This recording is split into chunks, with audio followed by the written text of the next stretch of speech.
Hello बच्चों, कैसे हैं आप सब। आई होप आप सभी अच्छे होंगे और आप सभी का केमिस्ट्री पाठशाला में हार्दिक स्वागत है। जैसे कि बच्चों, हमने ये चैनल उन सभी बच्चों के लिए बनाया है जो कि कोचिंग अफोर्ड नहीं कर सकते, उनके लिए स्पेशल ये चैनल बनाया गया जिसमें कि हम 10th, 11th और 12th की केमिस्ट्री, फिजिक्स और बायो भी स्टार्ट करेंगे। बेसिकली पहले 10th की साइंस कवर करेंगे और 11th, 12th की केमिस्ट्री कवर करेंगे।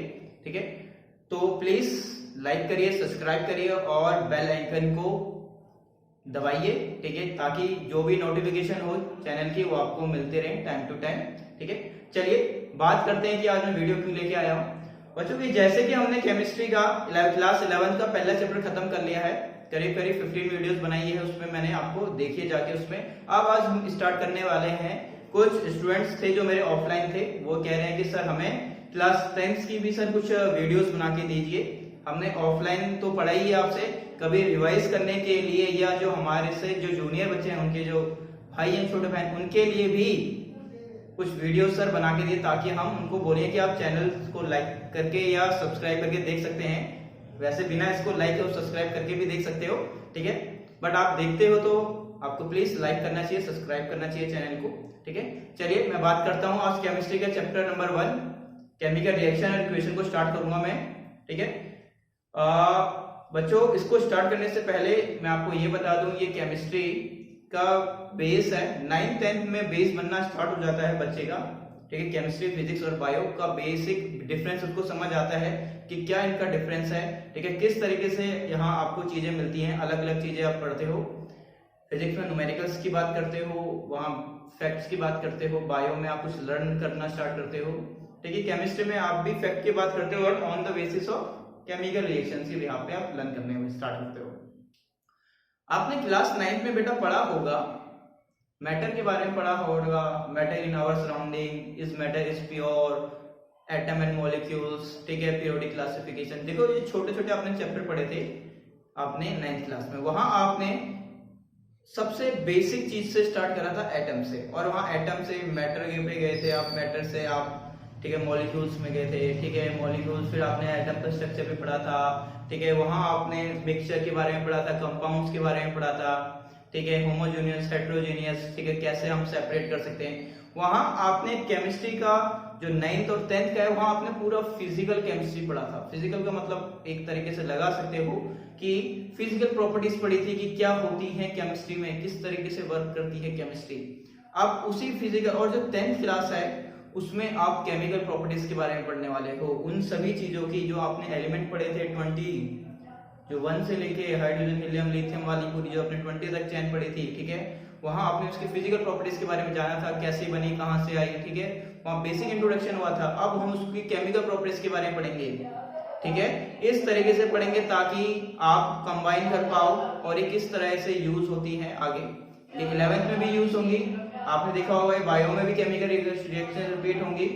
और जो क्लास केमिकल रिएक्शन है ये केमिस्ट्री के आपके 4 चैप्टर में आपको मिलेंगी। ठीक है, कौन कौन से, पहला है chemical reaction equation, acid base, ठीक है, and salt, metal non metal and carbon its compound. आप इन सभी में केमिकल रिएक्शंस के बारे में जानोगे। और 9th में आपने एक केमिकल फॉर्मूला बनाना भी सीखा था कि आप किस तरीके से केमिकल फॉर्मूला बनाते हो, जिसमें आपको वैलेंसी और चार्ज की हेल्प से आप केमिकल फॉर्मूला बनाते हो। ठीक है, चलिए इस चैप्टर के बारे में थोड़ा सा देखते हैं कि है क्या, इस चैप्टर में आप क्या क्या पढ़ने वाले हो, किस तरीके से पढ़ोगे। ठीक है, ये मैं लेक्चर प्लान लेके आया हूं ताकि आप समझ पाओ कि इस चैप्टर में है क्या, और इससे क्या होता है कि आपको याद करना बड़ा इजी हो जाता है और आपको पता रहता है कि हाँ इस चैप्टर में इतने ही टॉपिक है और मैंने इन टॉपिक्स में कमांड बना ली तो मेरा टॉपिक कवर हो गया, मैं आगे बढ़ सकता हूँ। अदरवाइज कई बच्चों को यही नहीं पता होता कि इस चैप्टर में कौन कौन से टॉपिक हैं। ठीक है, उन्होंने पढ़ा होता है बट उन्हें पता नहीं होता ये कौन सा चैप्टर का है। ठीक है, इसीलिए लेक्चर प्लान काफी इंपॉर्टेंट होता है। ठीक है, ये सभी के माइंड में होना चाहिए। एक मैप होगा तभी आप उस मैप के थ्रू आप पास कर सकते हो उस अच्छे नंबरों से। तो एक मैप दे रहा हूं मैं आपको केमिस्ट्री का, यहाँ पहले चैप्टर का। देखिए लेक्चर प्लान में क्या है, सबसे पहले तो आप इंट्रोडक्शन देखेंगे कि भाई केमिकल रिएक्शन क्या है, कहां से आई, क्यों आई। ठीक है, बेसिक इंट्रोडक्शन देखेंगे। टाइप ऑफ चेंज के बारे में पढ़ेंगे, भाई कितने टाइप के चेंज होते हैं नेचर में। ठीक है, केमिकल रिएक्शन के बारे में जानेंगे, भाई क्या होता है केमिकल रिएक्शन का एक्चुअल मतलब क्या है। ठीक है, क्या है इसका एक्चुअल मतलब, केमिकल रिएक्शन का मतलब क्या है यहाँ देखेंगे। और few observation that determine the chemical reaction, ये CR का मतलब मैंने यहाँ लिखा केमिकल रिएक्शन। फ्यू ऑब्जर्वेशन, देखो कुछ चीज हो रही है, कुछ चीज ऑब्जर्व कर रहे हो, तो आप कैसे देख के पता लगाओगे कि यहाँ केमिकल रिएक्शन हो रही है या नहीं हो रही है, इस पे भी हम थोड़ी चर्चा करेंगे। फिर केमिकल इक्वेशन की बात करेंगे, भाई केमिकल रिएक्शन तो था, केमिकल इक्वेशन क्या है इसके बारे में थोड़ा सा ध्यान देंगे। फिर बैलेंसिंग करेंगे, हम केमिकल रिएक्शन तो बनाएंगे, ठीक है। फिर हम कुछ बैलेंसिंग के बारे में बात करेंगे भी, हम कोई भी केमिकल रिएक्शन को लिखते कैसे हैं। उसके बाद हम उसके एटम्स को किस तरीके से लेफ्ट हैंड साइड और राइट हैंड साइड को बैलेंस करेंगे, वो सारी चीजें देखेंगे। उसके बाद टाइप ऑफ केमिकल रिएक्शन, भाई कितनी टाइप की केमिकल रिएक्शन होती है नेचर में, ठीक है। अभी हम बेसिक क्लास में, छोटी फाउंडेशन क्लासेस में हैं, तो हम जनरली 5 से 6 देखेंगे टाइप ऑफ रिएक्शंस। और जो 8वां है effect of oxidation in everyday life, ठीक है। ऑक्सीडेशन के बारे में बात करेंगे पहले तो। केमिकल रिएक्शन के अंदर में एक टाइप ऑफ रिएक्शन पढ़ाऊंगा जिसमें ऑक्सीडेशन वर्ड आएगा, ठीक है। और उसका इफेक्ट देखेंगे कि हमारी एवरीडे लाइफ में, डे टू डे लाइफ में हमारा इफेक्ट क्या होता है, किस तरह से हम इफेक्ट करते हैं ऑक्सीडेशन के कारण, ठीक है। आइए चैप्टर को स्टार्ट करते हैं। इंट्रोडक्शन। बेटा देखो, जो केमिकल रिएक्शन और इक्वेशन है ये क्या है, कहां से आया, क्यों आया, इसका मान लो एक एग्जांपल देखता हूं। आपके सराउंडिंग में पानी गिरा हुआ है, ठीक है, डे टाइम में है, सन आता है, आप कहीं चले जाते हो, थोड़ी देर बाद में पानी गायब। यहाँ कोई केमिकल रिएक्शन नहीं हुआ, चेंज हो रहा है। मैं अभी केमिकल रिएक्शन की बात नहीं कर रहा, मैं जनरली चीजों के बारे में आपको ऑब्जर्व कराना चाह रहा हूँ कि ऐसा होता है, पानी गिरा हुआ है, सनलाइट आएगी, आप कुछ देर के लिए चले जाओ, वापस आओ, पानी गायब, ठीक है। रात को मदर्स क्या करती हैं, आपने देखा होगा, दही कर्ड कैसे जमाया जाता है, दही कैसे जमाई जाती है, ठीक है। दूध को एक अलग सी जगह रख दो, ठीक है, जहां आपको दही जमानी है, एक कंटेनर में दूध रख दो, उसमें कुछ डाला जाता है दही, ठीक है, थोड़ा सा अमाउंट दही डाला जाता है और बाकी के क्या होता है, दूध होता है। उसको आप थोड़ी देर के लिए कहीं रख दो, रात को रख दिया तो सुबह आप देखोगे वो पूरा चेंज हो गया आपस में, वो भी आपको चेंज दिखाई दिया। और आपने ये भी देखा होगा, हर घर में ज्वेलरी जनरली पाई जाती है पाई जाती का मतलब क्या है, यूज करते हैं फैमिली में, ठीक है, लेडीज खासकर यूज करती हैं, आजकल जेंट्स भी इसके शौकीन हो रहे हैं। क्या होता है, ज्वेलरी आप लेते हो जब काफी चमकती है, शाइन करती है, आप कुछ समय पार्टी में इसको यूज करते हो, जैसे आप पार्टी से आते हो उसको वापस रख देते हो और कुछ टाइम पीरियड बाद आप निकालने की कोशिश करते हो, निकालते हो और देखते हो, पहनते हो तो ब्लैक सी हो रही होती है, ठीक है, वहां उसकी शाइन चले जाती है। फिर आपको उसको पॉलिशिंग कराने के लिए जाना पड़ता है ज्वेलर्स की दुकान में, यहाँ भी चेंज देखने को मिला। ये सारा हो क्या रहा है, अपने आप हो रहा है, जादू हो रहा है, कैसे हो रहा है, यही सब बेटा इसमें चेंज आपको दिखाई दे रहा है सारा, कि सर चेंज दिखाई दे रहे हैं हमें यहाँ, ये सर कैसे हो रहे हैं, क्यों हो रहे हैं, कहां से हो रहे हैं, ठीक है। इस चैप्टर में हम यही पढ़ने वाले हैं, ठीक है। कुछ चेंजेस क्या होंगे, वो फिजिकल चेंज होंगे, कुछ होंगे केमिकल चेंज। अभी जो मैंने सबसे पहले जो एग्जांपल दिया था, मैंने कहा वाटर का एग्जांपल दिया था, ठीक है। मैंने कहा था कि वाटर क्या हुआ, आपने पानी गिरा था कहीं, सनलाइट आ रही थी, आप कहीं चले गए थोड़ी देर, सनलाइट ने क्या करा, हीट आई, वो सारा वेपर में बन के चले गया, ठीक है। वाटर क्या हो गया, वेपर में चले गया। अब यहाँ कोई चेंज हुआ तो है, बट यहाँ केमिकल चेंज हुआ है, फिजिकल चेंज हुआ है, आपको डिस्टिंग्विश करना पड़ेगा कि आपकी लाइफ में किस तरह से चेंजेस होते हैं, ठीक है। तो ये तो जनरल इंट्रोडक्शन था। अब हम बात कर लेते हैं, अच्छा एक और एग्जांपल की बात कर लेते हैं, मोस्ट कॉमन एग्जांपल है, आपने देखा होगा कहीं भी आयरन होता है, कुछ समय उसको बाहर नेचर में छोड़ दो, आयरन को बिना पेंट करे, बिना ऑयलिंग करे, ठीक है, तो आप देखोगे कि क्या हो जाता है, उस आयरन के ऊपर ब्लैक सी लेयर आ जाती है और आप उस पर हाथ लगाते हो तो आपको लगता है कि कुछ निकल रहा है इस आयरन के ऊपर, ठीक है। ब्राउनिश या ब्राउनिश लेयर आ जाती है, ब्राउनिश रेड लेयर आ जाती है, आप हाथ लगाते हो निकलता रहता है, ठीक है। उससे हम बोलते हैं रस्टिंग, जंग लग गया, ठीक है। सिंपल भाषा में बोले तो क्या कहते हैं, आप लगते हो कि सर लोहे पे जंग लग जाता है अपने आप, उसमें भी कुछ हुआ है, चेंज हुआ है वहां भी कुछ ना कुछ, बट आपको समझ नहीं आ रहा है वो क्या रहा है, नेचर अपने आप चेंज कर रहा है, ये क्यों, ये जादू हो रहा है वहां, ठीक है। ये सारे चीजों के बारे में हम इस चैप्टर के अंदर पढ़ेंगे, ये ऐसा क्यों हो रहा है और कैसे हो रहा है, ठीक है। आइए स्टार्ट करते हैं।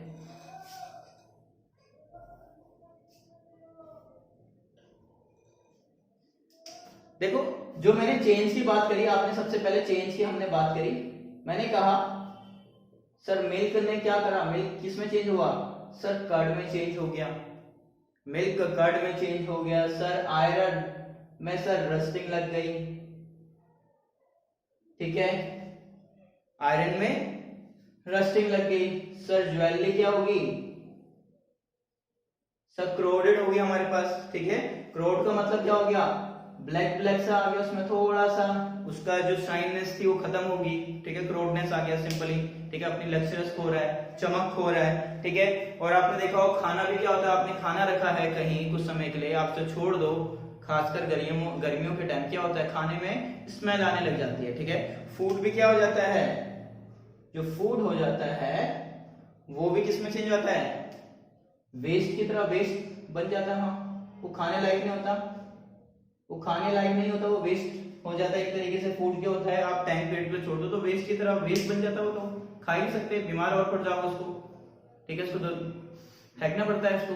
तो सिंपली ये आपकी जनरल ऑब्जर्वेशन है, ये आपके पास दिख रहा है कि चेंज हो रहे हैं नेचर में, ठीक है। मैंने आपको एक वाटर भी बोला था, ठीक है, वाटर क्या होता है, पहले लिक्विड फॉर्म में है, वो थोड़ी देर बाद गायब हो गया, ठीक है, सराउंडिंग में था वो गायब हो गया लेस अमाउंट में, तो मैं कह सकता हूं सर वो वेपर में चेंज हो गया। क्या हो गया सर, वेपर में चेंज हो गया सनलाइट की प्रेजेंस के कारण। देखो ये सारे चेंजेस होते हैं, अब आपको इसमें से आइडेंटिफाई करना है कि कौन कौन से चेंज क्या क्या होते हैं, ठीक है, कौन कौन से चेंज रिवर्सिबल होते हैं और कौन कौन से चेंज इनरिवर्सिबल होते हैं। रिवर्सिबल का मतलब क्या है भाई, आयरन का रस्टिंग बन गया, रस्टिंग से वापस आयरन बन सकता है, नहीं बन सकता सर। सर मिल्क से, दूध से दही बन गया, दही से वापस मिल्क बना सकते हो, नहीं बना सकते। पनीर जरूर बना सकते हो बट, अच्छा पनीर कुछ भी बना सकते हो, आगे का आइटम बना सकते हो, वापस मिल्क तो नहीं बना सकते, ठीक है। वाटर है, वेपर, वेपर से वाटर बिल्कुल सर बना सकते हैं, ये तो पॉसिबल है सर। खाने से खाना वेस्ट हो गया, वापस सेम फूड को नहीं बना सकते, नहीं बनेगा। ज्वेलरी करोडेड होगी, काली होगी, ठीक है, वापस ज्वेलरी बना सकते हैं सर। केमिकल रिएक्शन ज्वेलर के पास ले जाएंगे, वो बना देता है कुछ जादू करके, ठीक है, हम नहीं बना सकते, तो उसका मतलब कुछ ना कुछ गड़बड़ है। हम तो नहीं बना सकते, तो भाई हम नहीं बना सकते तो वो कुछ ना कुछ कर ही रहा है, वो किसी सॉल्यूशन के अंदर डालता है उसको, ठीक है। तो वहां भी केमिकल रिएक्शन है सर, हम नहीं बना सकते, तो रिवर्सिबल ये भी नहीं है, ठीक है। तो जो चेंजेस होते हैं बेटा, जो टाइप ऑफ चेंजेस हैं आपकी डेली लाइफ में,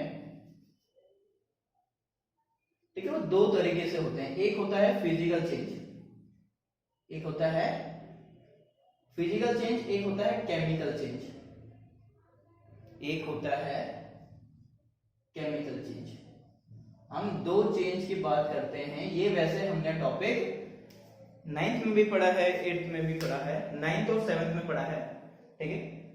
अब हम 12th में इसको थोड़ा सा वापस, मैं क्योंकि इसको स्टार्टिंग कर रहा हूँ चैप्टर को, तो आपको बिल्कुल बेस समझा रहा हूँ, बिल्कुल बेसिक चीजें पकड़ के आगे ले जा रहा हूँ, ताकि आप समझ पाओगे एक्चुअल में होता क्या है, कहाँ से आया सारी चीजें, केमिकल रिएक्शन क्यों इंपॉर्टेंट है, ठीक है। मैं खुद से कोई चीज नहीं बना रहा, ये एक्चुअल में सारी चीजें होती हैं, तभी मैंने आपको बताया है, ठीक है। जो चेंजेस हैं हमारी लाइफ में वो दो तरीके से होते हैं, फिजिकल चेंज और केमिकल चेंज होता है डेली लाइफ के अंदर। अब फिजिकल चेंज होता क्या है और केमिकल चेंज क्या होता है। फिजिकल चेंज के अंदर क्या होता है, कोई भी चीज रिवर्सिबल हो सकती है। एग्जांपल इसका लेते हैं, ये मिटा देता हूं मैं, ठीक है, इसको थोड़ा सा बड़ा करके बेटा इसको स्टार्ट करते हैं, क्योंकि पहला टॉपिक यही है आपका। तो मैं एक तरफ फिजिकल चेंज देख रहा हूं और एक तरफ मैं केमिकल चेंज लिखूंगा,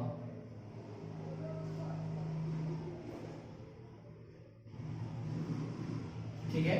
फिजिकल चेंज में क्या होता है बेटा, जैसे कि एग्जांपल ले लो, पहला तो एग्जांपल से शुरुआत करते हैं, फिर इसके बारे में और डिटेल में जानकारी लेंगे। जैसे कि बात आपके पास आइस है, आइस है, बर्फ है, उसको निकाल दो बाहर, रूम टेम्परेचर में रख दो, क्या हो जाएगा वो लिक्विड में चेंज हो जाएगा वो, ठीक है, लिक्विड में चेंज हो जाएगा वो, ठीक है।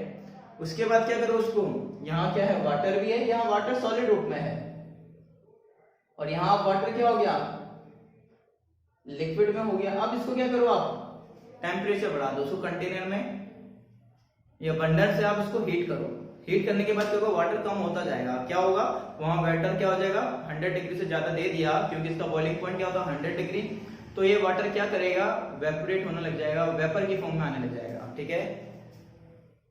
तो ये वाटर किस में चले जाएगा, वेपर फेज में चले जाएगा। तो मैं कह सकता हूं कि सर यहाँ वाटर गैसियस स्टेट में चले गए। आपने पढ़ा ही है ना कि स्टेट, लिक्विड स्टेट क्या होती है, सॉलिड स्टेट क्या होती है, गैसेस स्टेट क्या होती है, ये सारे आपने पढ़ के आए हो, ठीक है। जिसमें सॉलिड स्टेट में क्या होता है, पार्टिकल्स पास पास होते हैं टाइटली, उनके बीच में पार्टिकल्स के बीच में फोर्स ऑफ अट्रैक्शन काफी हाई होता है। लिक्विड क्या होता है, दो पार्टिकल्स के बीच में फोर्स ऑफ अट्रैक्शन उतना हाई नहीं होता जितना कि सॉलिड में हाई होता है। गैसेस में क्या होता है, पार्टिकल्स के बीच में कोई फोर्स ऑफ अट्रैक्शन होता ही नहीं है, फ्रीली मूव कर रहे होते हैं, जैसे एयर में हर पार्टिकल फ्रीली मूव कर रहा है, ठीक है। यहाँ आप देख रहे हो कि वाटर तो वाटर ही है, वाटर तो वाटर ही है। देखो ऐसा भी होता है, आपने वाटर से वापस क्या होता है, ये आप इसको कूल कर दो, ये वापस कंडेंस हो जाएगा।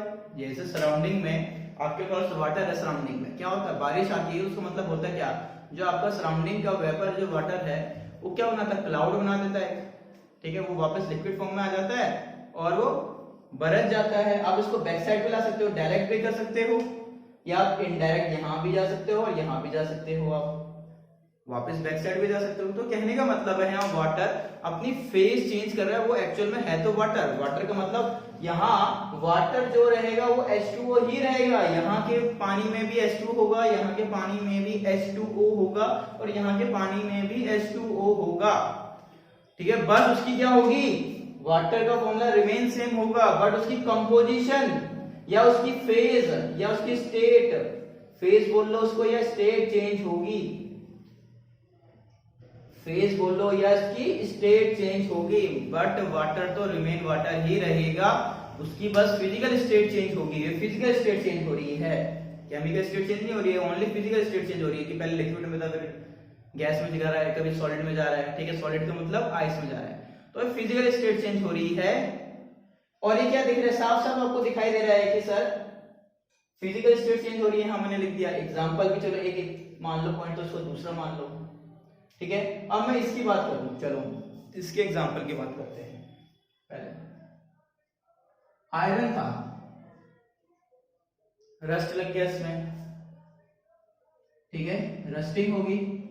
अब रस्टिंग से आयरन तो पॉसिबल ही नहीं है, ये इधर जाना पॉसिबल ही नहीं है, ठीक है। अब ये पॉसिबल नहीं है, यहाँ स्टेट तो सर चेंज ज्यादा डिफरेंस हो नहीं रही, यहाँ भी सर सॉलिड में था, यहाँ भी सॉलिड में हो रहा है, तो सर इसमें यहाँ आपका जो रस्टिंग का जो फॉर्मूला होता है, जो आयरन का फॉर्मूला होता है, जो रस्टिंग का फॉर्मूला होता है, दोनों का डिफरेंस होता है फॉर्मूले में।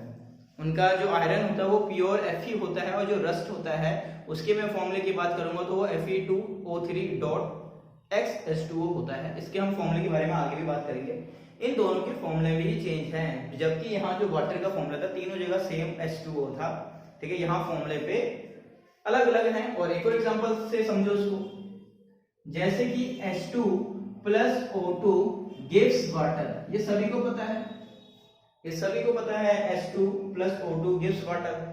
अब यहाँ जो हाइड्रोजन की जो मॉलिक्यूल्स थे, मान लो ऐसे थे मॉलिक्यूल्स, हाइड्रोजन के दो मॉलिक्यूल्स थे, हाइड्रोजन छोटा होता है और ऑक्सीजन के दो बड़े बड़े मॉलिक्यूल्स थे। ऑक्सीजन क्या होता है, बड़ा होता है, आपने पढ़ा ही एटॉमिक मास और एटॉमिक नंबर पढ़ा था। और जब ये वाटर बनाता है तो बड़ा मॉलिक्यूल्स हो तो छोटे छोटे मॉलिक्यूल्स ऐसा आ जाते हैं, ये ऑक्सीजन का मॉलिक्यूल या हाइड्रोजन के मॉलिक्यूल्स हैं, ठीक है। तो यहाँ आप साफ साफ देख रहे हो ये छोटे छोटे हाइड्रोजन के हैं, साफ साफ देख रहे हो सर केमिकल फॉर्मूला भी चेंज हो रहा है, केमिकल फॉर्मूला चेंज हो गया, केमिकल कंपोजिशन चेंज हो रही है। यहाँ केमिकल कंपोजिशन, केमिकल कंपोजिशन या केमिकल फॉर्मूला क्या हो गया है, चेंज। जबकि यहाँ क्या था, वाटर का फॉर्मूला में यहाँ बात करूं, यहाँ भी वाटर था, यहाँ भी वाटर था, यहाँ भी वाटर था, तो सर यहाँ केमिकल कंपोजिशन क्या थी सर, केमिकल कंपोजिशन या chemical formula remain same, remain same. और यहाँ केमिकल कंपोजिशन क्या होगी, चेंज होगी। ये मान लो पहला पॉइंट है, ये दूसरा पॉइंट मान लो, ठीक है।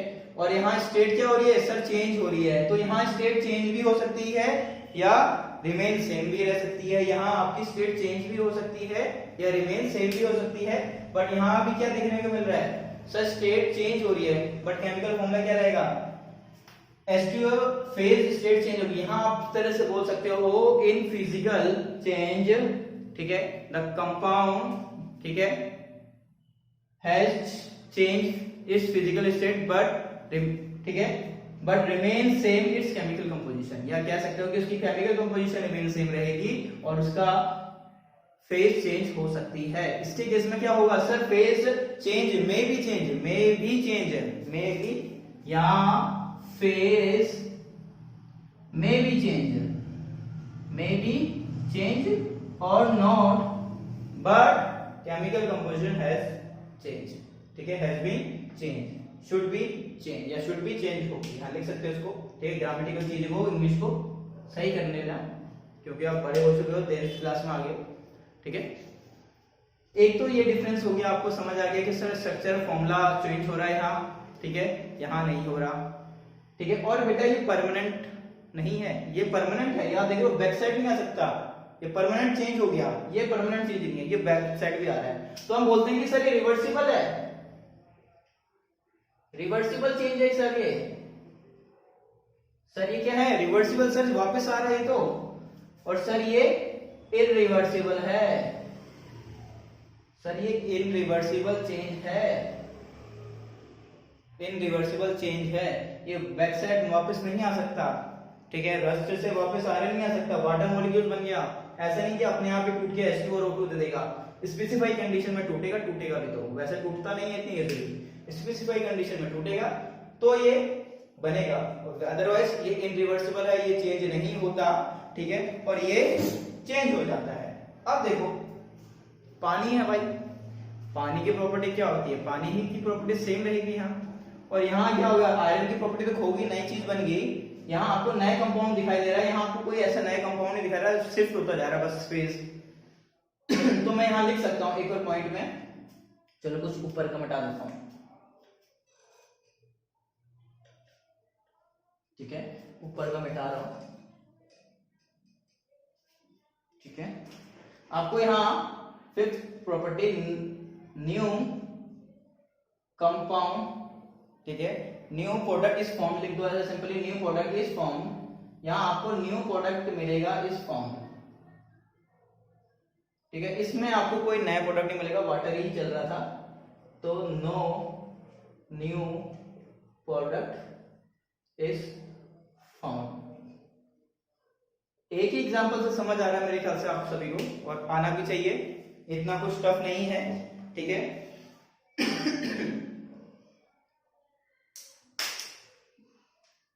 यहां मैंने बोला फिजिकल प्रॉपर्टी चेंज हो रही है, एक और पॉइंट लिख लो, क्योंकि वाटर तो वाटर था, वैसे तो मैंने यहां लिख दिया है, इसको और ठीक तरीके से लिख रहा हूं मैं। फिजिकल प्रॉपर्टी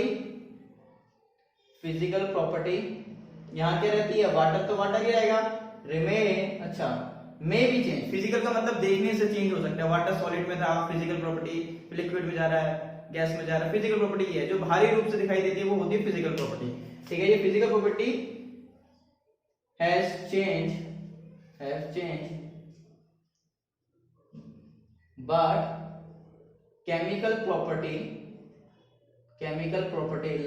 प्रॉपर्टी का मतलब केमिकल फॉर्मूला, वाटर तो वाटर ही था, H2O था, but chemical property remain same, मैंने यहाँ लिखा है बेटा वैसे सारे, केमिकल कंपोजिशन रिमेन सेम, ठीक है, इसको मैंने दूसरे फॉर्म से लिख दिया यहाँ। अब यहाँ क्या लिखा हूँ, मैं लिख सकता हूँ कि सर यहाँ फिजिकल प्रॉपर्टी तो चेंज हो ही रही है, as well as chemical property भी चेंज हो रही है, वाटर का फॉर्मूला ही नया आ गया, H2 और O2 मिलकर वाटर का फॉर्मूला बना रहे थे, तो यहाँ physical and chemical both property has changed, ठीक है, चेंज भी होगी और वापस भी नहीं आ सकती, ठीक है, नया प्रोडक्ट मिलेगा आपको, बात आई समझ। अब आपके आसपास ऐसा कोई भी चेंज हो जो कि वापस नहीं आ सकता, ठीक है, दही से दूध नहीं बन सकता, तो उसका मतलब केमिकल चेंज हो गया, वहां केमिकल फॉर्मूला नया बन गया, वहां नई चीज मिलेगी आपको, बट आपको लगता है कोई ऐसा चेंज हो रहा है वो वापस आ सकता है, वो फिजिकल चेंज होगा। अब इसमें बच्चा कंफ्यूज ये हो जाता है, बाकी चीजों को आइडिया लगा लेता है वो। एक एग्जांपल है सर मेल्टिंग ऑफ वैक्स, कि आपकी सर मोमबत्ती पिघल रही है, तो आप उसमें क्या कहोगे सर, वो फिजिकल चेंज है केमिकल चेंज है? बेटा देखो, जो मेल्टिंग हो रही है वैक्स की, या मोमबत्ती जो पिघल रही है, उसमें जो वैक्स है आपकी, वो क्या है, वो वापस अपने स्टेट में आ रही है, पहले सॉलिड में थी, लिक्विड में जा रही है, फिर सॉलिड में आ रही है, वो तो फिजिकल चेंज के अंदर आएगा। बट जो उसकी स्ट्रिंग है, जो उसके अंदर जो धागा है, थ्रेड है, जो जल रहा है, उसका धागा क्या था, पहले सॉलिड में था, आप उसको जला दे रहे हो तो कार्बन में चेंज हो रहा है, उसकी कंपोजिशन चेंज हो जा रही है। ठीक है, वो काला काला धुआं से निकलता है ना कार्बन से उसके ऊपर से। ठीक है, थ्रेड आपको वापस नहीं मिलेगी। ऐसा नहीं कि थ्रेड जल के साइड में नई थ्रेड बन रही है, जल रही है निकल रही है नई थ्रेड बन रही है, ऐसा नहीं होता। ठीक है, कोई चीज जल जाती है तो उसका मतलब उसको केमिकल कंपोजिशन चेंज हो गया, वो वापस उठ के नहीं आ सकता। कोई चीज जल गई तो वापस बैक साइड नहीं मार सकता, तो उसकी जो थ्रेड है वो क्या होगा, केमिकल चेंज है उसका एग्जांपल।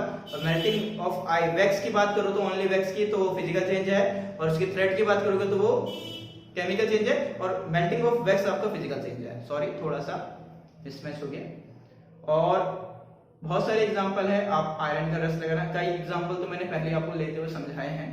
अब आप उससे आइडिया लगा सकते हो कि कौन सा आपके सराउंडिंग में फिजिकल चेंज हो रहा होगा और कौन सा आपके सराउंडिंग में केमिकल चेंज होगा।